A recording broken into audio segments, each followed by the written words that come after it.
Testing. 1, 2, 3.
Good afternoon, councillors and members in the public gallery. I will officially open this afternoon's special council meeting at 4:15 p.m. Thank you for your attendance. Today's meeting has been convened for the purpose of considering tender 22-2024 Maylands Lakes Water Treatment Facility due to the item lapsing at the ordinary council meeting yesterday evening.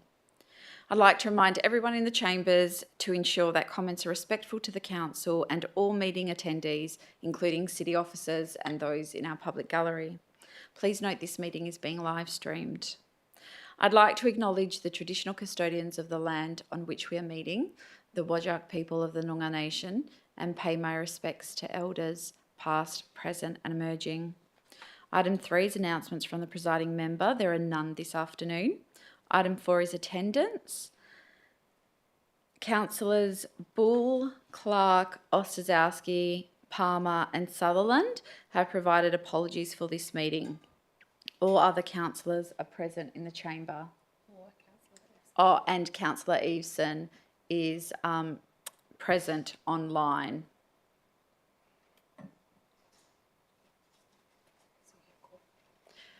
Oh, and just on attendance, Councillor Sutherland is just walking in. We're just on that item. So item 5 is disclosures of interest. Councillors, do you have any interest to disclose? No? Okay, item 6 is public question time. Members of the public gallery, as this is a special council meeting, questions must relate to the item on the agenda. Please state your name and suburb before you ask your question and keep in mind that you are limited to 3 questions. Are there any questions on an item on this afternoon's agenda? Please come forward.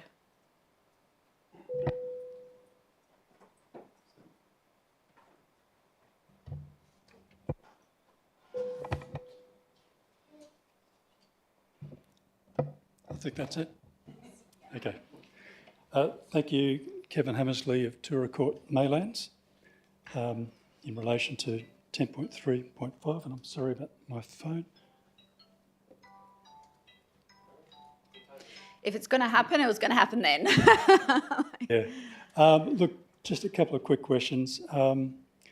Does the council agree that the Maylands Lakes need urgent remedial action to improve the water quality? Thank you for your question. I can only speak on behalf of myself right now, but I think I've had many conversations with you, Kevin, and as well as the Friends of Maylands Lakes, and we absolutely understand the issues at Maylands. Thank you. Can the city advise the council which treatment approach would deliver the quickest improvement in water quality? Thank you for your question. I'll go to the Director to respond. Through the chair, can I just ask, are you relating to the 2 that are in front of? No, I'm just talking about treatments in general. Through the chair, I think the quickest solution would be to use pumps and filtration. Okay, thank you. Last question is, will the city make all the documentation relating to the filtration tender available for the council and the community to consider? Thank you for your question. I'll go to the CEO. Yeah, thank you. Through you, Madam Mayor. We have issued an addendum this afternoon, councillors, in relation to some additional information in relation to the assessment, and that is some of the summary information provided by GHD, and that will be publicly available as well. And we have issued to council the full report from GHD, but GHD have asked that remain confidential because it's their commercial information that they've provided. But we have released what we have to the public, but the council does now have the full submissions, Kevin. Great, thank you. Thank you very much. If there are no further questions, I'll close public question time. So item 7 is presentations. Deputations in relation to tender 22-2024 Maylands Lake Water Treatment Facility were heard at the ordinary council meeting of the 10th of December 2024. Is there anyone else who wishes to make a deputation this afternoon? No? Okay, so we'll move on to item 8, which is reports, and we'll move to consideration of item 8.1, Tender 22-2024 Maylands Lakes Water Facility Treatment. I will move this item. Do I have a seconder? Councillor Maleka. Okay, so the Maylands Lakes issue is complex, and I'm very aware of the impact this issue is having on residents, and it truly does keep me up at night. But years of trial and error have shown us that there's no quick fix. We need to learn from lessons of the past and ensure that we are making decisions based on evidence. Sometimes the right decision is not the most popular decision. And whilst I understand the community's desire to have a solution yesterday, we need to be realistic, and it's our job as councillors to ensure we are doing our due diligence before agreeing to spend a very significant amount of ratepayer money on an approach where we haven't been provided all the necessary information as part of the tender process. The motion we have before us, as unpopular as it may be, is the right decision, and I thank the administration for their fearless advice. This recommendation allows the administration to interrogate these two tenders further, seeking missing information and fully understand the implications and obligations the city would be accepting by awarding this tender. This information is vital for councillors to make an informed decision for the benefit of our community. Councillor Maleka. Thank you. Look, not much further to add. However, I would also like to acknowledge the city for all the work that they have done.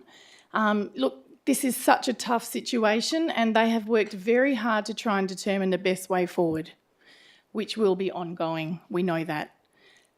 We all want a solution, but it's not going to come as a quick fix, which we've all learnt from the past, and which has also been a very costly exercise to date. We have a process that's being followed, and we're trying to determine the best way forward. We all want action now, but the reality is that we need to do our due diligence, and it will take time. Would anyone like to speak against the motion? Anyone wish to speak for? Councillor Ladder? Can I ask a couple of questions? Go ahead. Please. I've just had some conversations with residents today, and I'm wondering if the city can provide a bit of clarity around why we don't have all the information we need now, given the lead time for this tender. I'll go to the director to respond. Through the chair, when this tender was called, we didn't have a lot of time to prepare the documents. When I say not a lot of time, we had to develop some fairly detailed documents. So when we produced the expressions of interest document, that was broader, simpler, but once we went to tender, we had to produce more complex documents in more detail. That process involved us going out and finding a consultant to do that work for us, someone that's got the experience and the knowledge and the scientific knowledge in terms of that type of equipment that we're chasing. So we went out and had to procure. We've got a procurement process that we need to, in terms of engaging that consultant. When we got them on board, they produced a document. Because of the complexity of the type of treatment we're chasing, in terms of how it's not just purely we're buying something off the shelf. We're actually getting something designed and built and then operated. And we also provided an option for leasing as well. So it's not just that we own it, we're also looking at options for leasing. So to be able to construct a document that can specify all that information and do it the right way, so we get the right information back, we had to go and receive some legal advice as well. So we had some lawyers involved in terms of preparing that to make sure we have a robust document that can work, and so we can form a contract if we select somebody in future.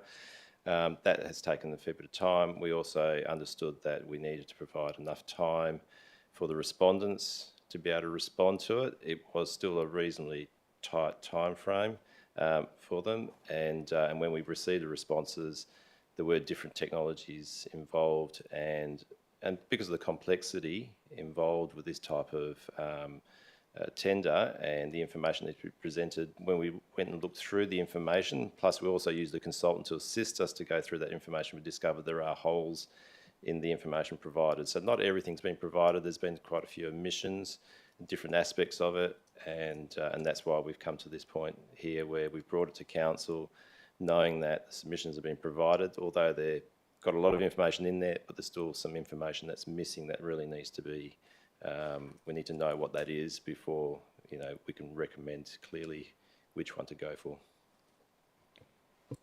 And just a second question based on the conversations I've been having with people who are really pushing for a quicker turnaround on this. What are the implications of if we were to ask the city to bring it back, say, in January or February? What does that mean in terms of what you can bring back? Through the chair, probably the biggest challenge at the moment is the time of year. We're sitting in December. We've got January, so normally most businesses wind down for the Christmas period, for the festive season, so they don't have as many people on board. So in terms of trying to get some of that work done over that period of time, we know there's going to be challenges, and we know that because we experience that every day with a lot of the companies and places we deal with. So in terms of collecting that information that's required, we can't fast track that any quicker than what we've proposed here. We need to make sure that all those omissions and all those little gaps in the information, we need to get all that information to really understand what the submissions are about, and so we can make a recommendation that we can stand behind. And when you work out the timeframes, most of that work will probably occur probably late January, February, and by the time we write the report to council, we're into March. I'll speak on this item, please. Look, I think the report that we have in front of us doesn't give us enough information to make a decision about this tender today. So I think that's very clear.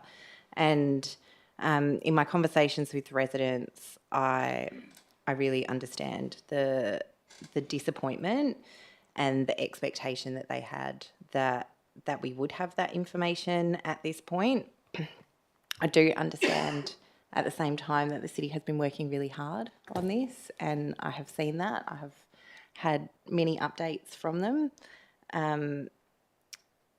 But without, my aim is to get a good outcome here, and I think in order to do that, council needs to have confidence in the information that we're provided. So I do think that we need to gather that extra information so that we can understand what we have in front of us, and I would rather have confidence that we have all of the information than wonder whether we have enough to make that decision.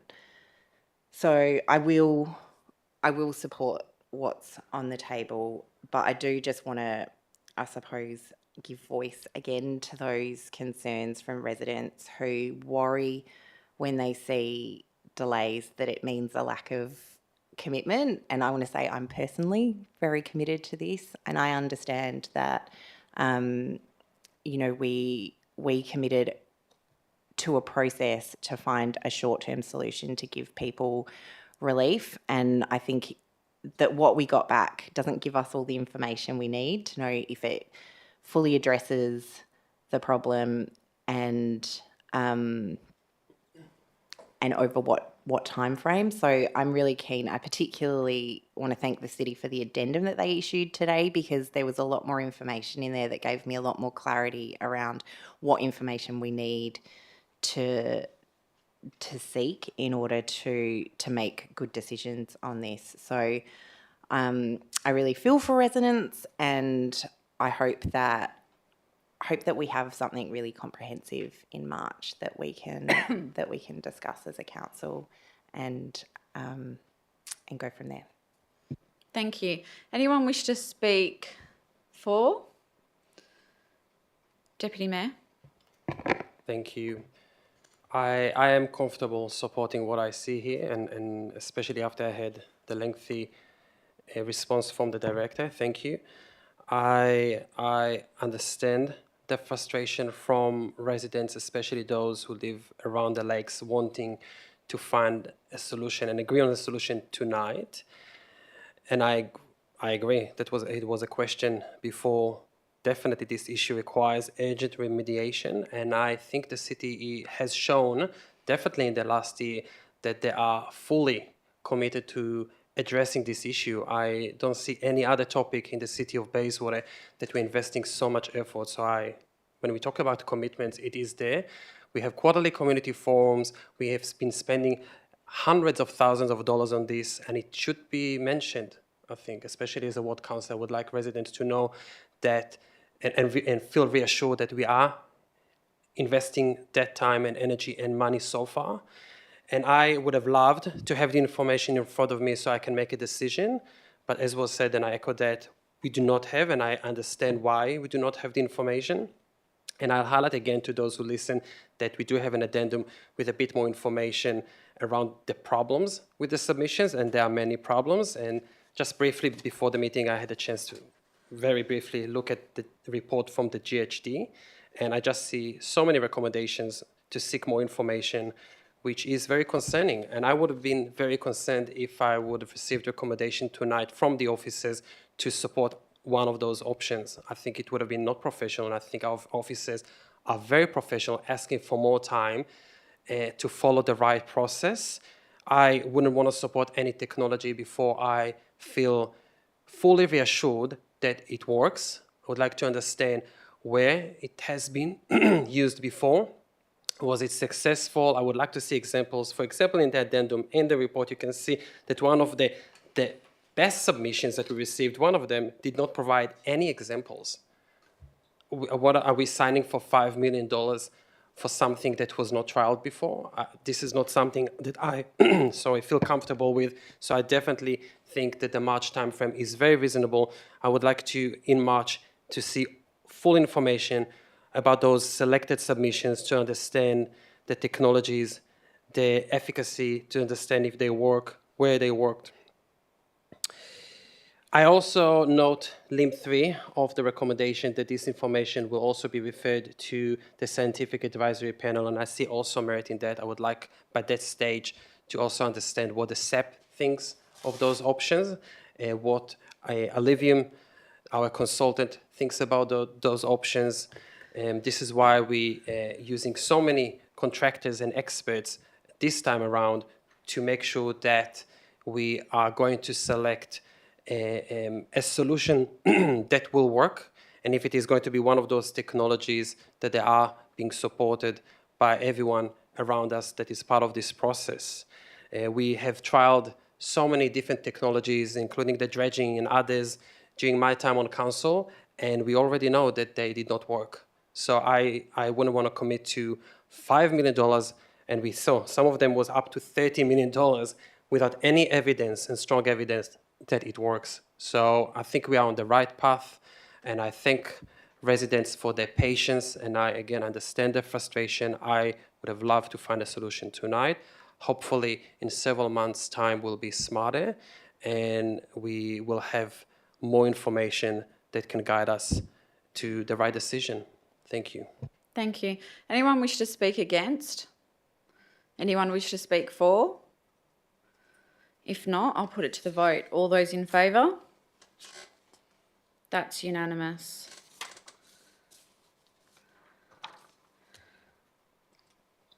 Okay, as there are no other items on this agenda, item 9 is meeting closed to the public, so there are no items on this agenda for which the meeting must be closed. So I will close the special council meeting at 4:34 p.m. Thank you, councillors.